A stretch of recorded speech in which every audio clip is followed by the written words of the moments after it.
Hey y'all, welcome to Lahannah and Company.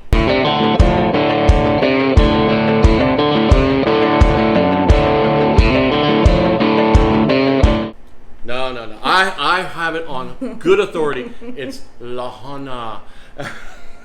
Seriously, my owner here, Bo Cacciatore, I come in one day and all of our employees, they're like, listen, Bo's threatening to write us up if we call you Lahannah. I'm like, that's my name. He says, no, copper and oak is nice, it's upscale. Lahannah works here, not Lahannah. Lahannah means family. Yeah, and family means no one gets left behind, blah, blah. Yeah, so my name is now Lahannah Jade Smith Bonagofsky. You tried to tell Bo Cacciatore no. Lahannah. Well, Lahannah and I are trying out two phenomenal bourbons today. The Old Forester, 1910, and the Old Forester, what is that, 1920? The 1920. So, catch you back in just a moment.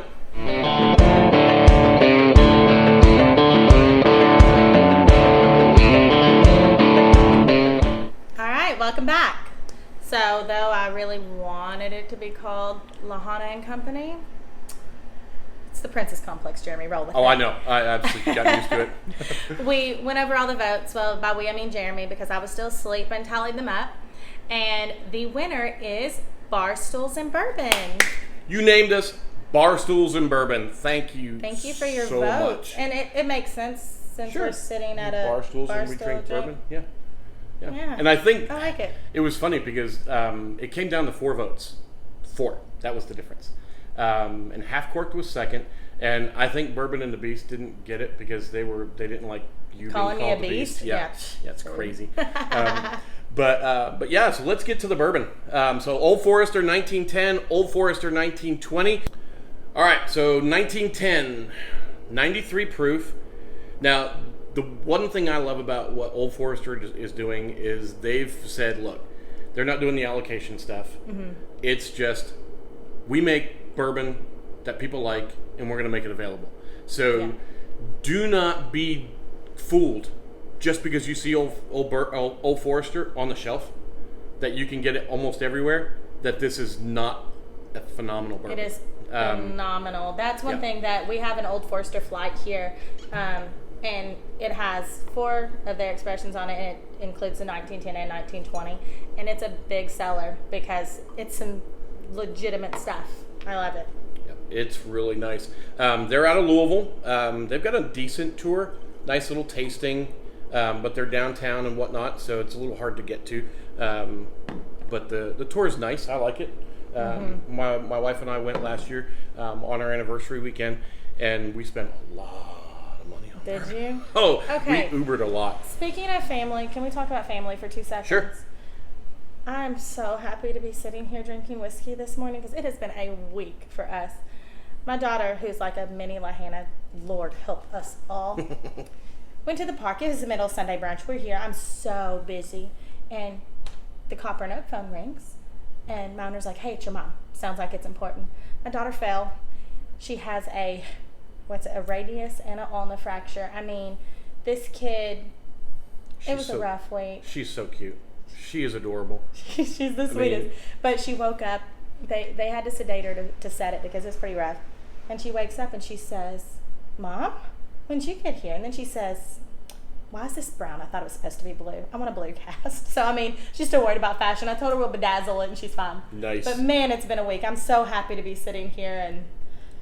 Well, yeah, because we were supposed to record yesterday, and you texted and were like, "There was no way. We are off. We are not doing this." Yeah, no, Disney movies and lots of ibuprofen and Tylenol. So this is a nice. So back to reality. Yeah, back to reality on this one. Okay. So 1910. It's very caramely. Yep, and one of the features that I get the most from Old Forester is apricots on the nose. Yeah. I always smell dried. Preserved apricots, the dehydrated apricots. I always get that out of it, that sweetness. So I love it. This one's burning my nose a touch. It is a little hot on the nose. That's why we always start with the lower proof before we hit the 115. Yeah. blow yourself out first.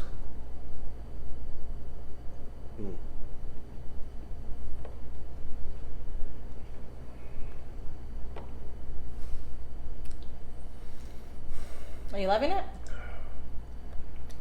I absolutely love this bourbon. It's good. So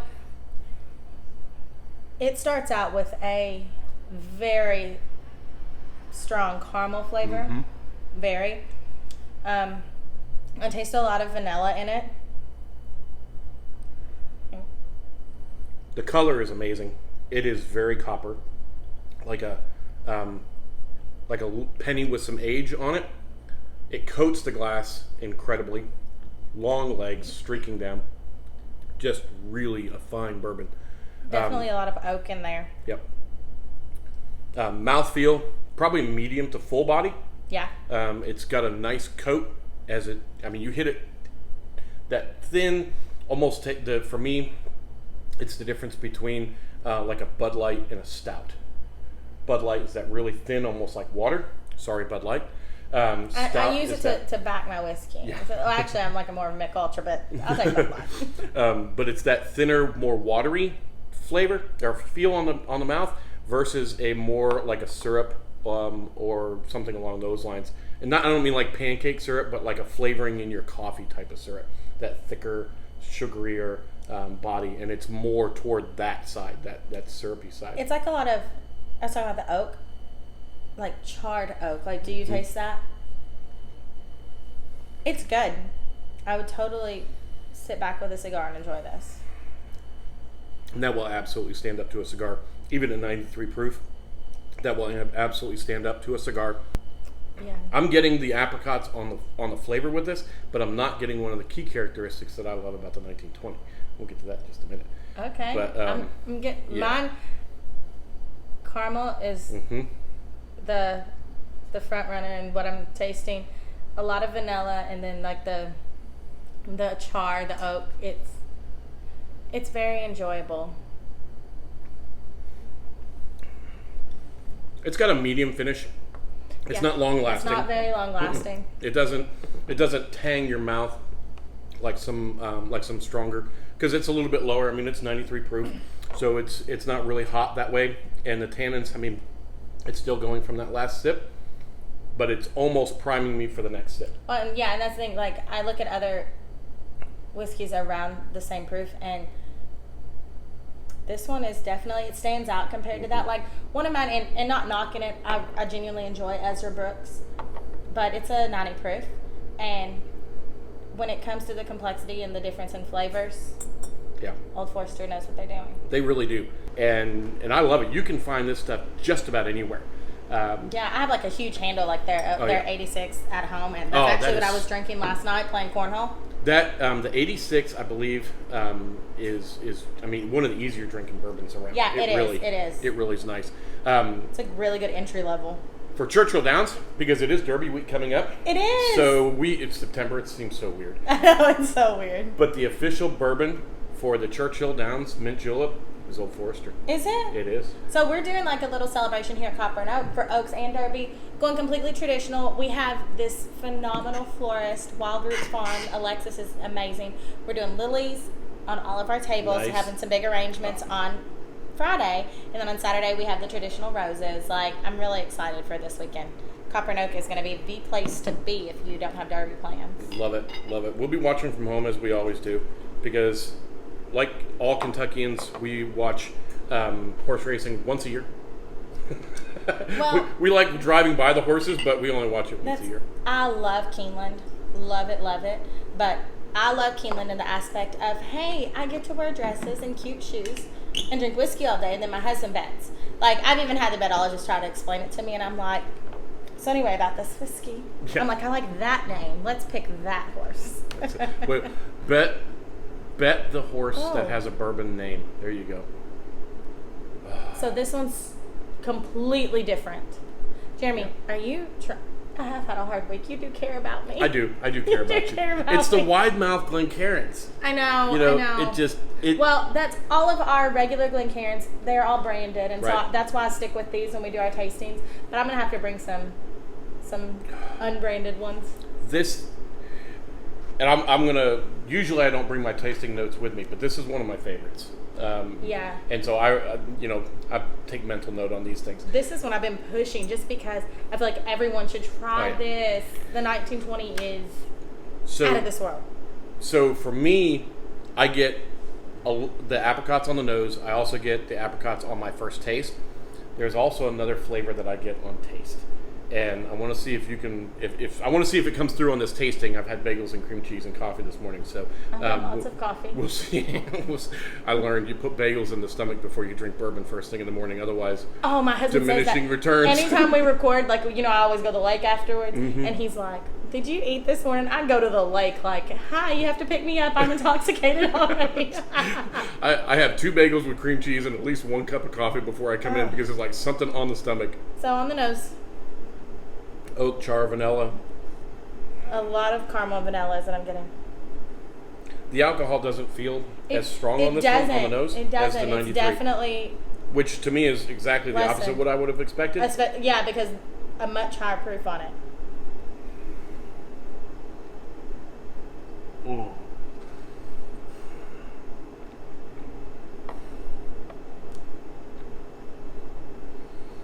Dang, that's really good. That flavor right now hitting. If you've ever had plantains or seared bananas like Banana Foster, that's what every single time I have the 1920, I get the apricot on the initial taste, and then it's seared plantains. See, people talk about the banana flavor, and that's one thing I've just never gotten. It's a mix between that, like a vanilla, but it's for me it's that blend between the vanilla and the oak, and they come together where it brings that char. And that combination for me is just seared plantains, and I absolutely love it because it's just such a mellow, subtle flavor. But for me, that's the dominant profile on this one, on this 1920. And I mean, I think they come from the same mash bill. Somebody will absolutely roast me if I'm wrong. I honestly do not know. Yeah, I don't know. Because they don't do much. They have their prohibition style. I mean, they name it all, but that's all branding. Like some of my favorite brands, I can tell you right. the percentages. This is just one I haven't looked at. I probably should. Oh my gosh. So I get a lot of cherry notes, but it's blended with that, like the charred oak and all of that. There's like some caramel. This one it's a lot more complex than what the 1910 is going to give you. Mouth feels about the same though. It is, but this one has such a long, lingering finish, and it's pleasant. Yeah. It's not burny. No. It's not what they call that Kentucky hug where it's like roasting you all the way down. That's the thing. To be 115 proof, like it's not at all. It's a very nice, long, lingering finish. I'm about this. So Lahannah, over the last few weeks, you've been bringing the jokes. I still have one. You're not going to cut me off from a joke. So I've got my joke. I've been saving this thing for a long time. Oh no, let me go first because mine's quick. All right, you go first. Mine's super quick. All right. Why isn't your nose 12 inches? Because then it'd be a foot. There was no way I was answering that. Because my wife would absolutely roast me no matter what I said with that thing. And I love your wife. I'm still not going to answer that joke. But oh my gosh, that's so bad. So here's my joke, and it's perfect. You didn't even laugh at mine. It's Whatever. So bad. It's so bad. So here's my joke, and it's perfect that we're in a bar. Okay. So in the Old West, there was these 3 ropes, and they were riding through the desert. Okay. And they ride into town, and they're famished. They hitch their horses at the hitch. They go on inside. They go up to the bar. Hey, barkeep, 3 whiskeys. The barkeep, big burly guy, comes over and he looks at him and he says, "We don't serve your kind in here," and he kicks him out. There's 3 ropes going stand outside now. Guys, there's no place else to eat. This is a 1-horse town. We're dying of thirst. The one says, "I got an idea." Sneaks around the back of the pub, the saloon, goes in the back door, sits in a corner, and whispers to the barmaid to come over. She goes, "If he catches you in here, about that time, shh, we don't serve your kind in here," and he goes flying out the back door. Goes over to the other guys. The guys I tried, he's sharp. One of the other ones looks and he says, "You know what? I got an idea. And he ties himself up. And he starts pulling. He walks into the bar, locks eyes with the bartender, sits up at the bar. One whiskey. He says, "Aren't you that rope I just threw out of here?" He goes, "Nope, I'm afraid not." There you go. It just clicked. Oh my God. I have been telling that joke. Thank you, Greg Fortier, my 8th grade science or social studies teacher, for that joke. I have been telling that joke since I was in the 8th grade. Not. I'm afraid not. Get out of here. That's my joke, y'all. I'm done with it. That's I'm my done. joke. I'm done. So we've got a bunch of ideas going about things we want to do in the show. Blind tastings, I think, is going to be a thing. I eventually want to do some giveaways. Good. I like giveaways. Free stuff. Oh my God. Absolutely love free stuff. Definitely. Well, that's the thing with like Copper and Oak. I genuinely love like when people do the giveaways. I'm like, let me buy you dinner. Yeah. Why not? Who doesn't want a charcuterie board on me? Okay. Absolutely. That is adult Lunchables. It is, and they're phenomenal. So like good. the bacon, or it's caramelized onions. Oh, the caramelized onions were so good. Yeah. I was taking those and smearing them on the bread by itself and just like. Oh. Yeah, we had a guy the other day. They were in here with the Bourbon roadies, and they had just done a barrel pick out at Wilderness, and he was like, "I just love these caramelized onions." So I went and got him more, and he was like I just given him the whole world and a little copper ramekin. It's so good. They are so good. Yeah, we're doing a lot of more like seafood and things like that. It's really cool. Our owner, Bo, is originally from New York. He grew up in Long Island, and he was a fisherman, all this. And so he still has all those connections up there, and we're getting all kinds of stuff like lobster tails and all these like fresh shrimp and things like that flown into us. And so nice. I love it. He's really phenomenal. Bo and Nicole are just, they're amazing. I love what's going on. I love it. I love everything that's going on. In the real estate business, we're keeping busy, and I'm always looking out for places. I gotta buy a house here. I know. We gotta get you going. We're gonna talk about it. But it's been phenomenal. We've got fans of the show who are moving to Kentucky. They're fans of me. Come on. Folks, we want to thank you so much for being part of what we're doing so far. We've got a lot of exciting ideas coming forward. So you're going to see us out and about. Doing different things, giveaways, more bourbon reviews, obviously. Just helping Kentuckians learn more about bourbon. And that's the thing. Like, I feel like when it comes to whiskey and things like that, we're pretty good. Yep. We know our stuff. We have a lot to learn still. Sure. But I'm no Fred Minnick. I'm fine with that. Right. And then I have some guys that, like, I'm in awe of them, the things that they know. But you know what? It's a learning process for all of us. And I love, like, our main focus is the ones that everyone can get. It's not the $500 bottles. It's not this. It's not that. It's daily drinkers like us. The people who love to sit back and grill and drink whiskey with our friends. Yep. Because for me, I'm banned from buying whiskey. My husband was like, "No more whiskey or shoes." I'm like, "Dude." There are so many available bourbons at such a great price that are so worth buying. That I don't think you have to spend $2,000 on a bottle. No, and that's the thing that I want to. I love the whiskey world in general. Y'all, thank you so much. Lahannah, Jeremy, Bar Stools and Bourbon. You guys make us great. Seriously, thank you all. See you in 2 weeks. Bye-bye.